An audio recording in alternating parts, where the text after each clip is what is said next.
There's a study out on heckling in the House of Commons, and it turns out most MPs admit to doing it, and at the same time, most admit it's a problem.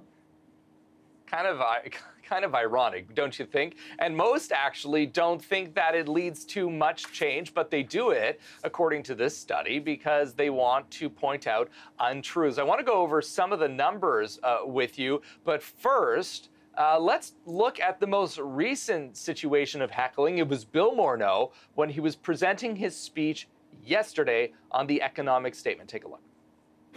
When families like mine stopped receiving benefit checks, our government was able to put more money directly into the moms and dads who need it most.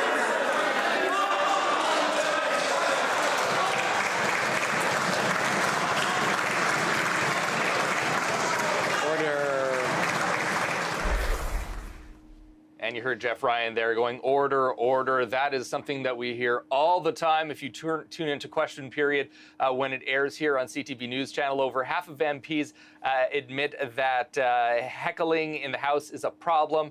2/3 admit they're doing it anyways. And 36% of MPs that are surveyed, just under 100, say that they see this as a form of harassment. But when we break it down by party, don't forget, Liberals are in power right now, but 84% of Tories that are surveyed admitted to heckling, and some reported doing it quite frequently. In fact, 83% of the NDPs admitted, and they say they've done it a couple times a week.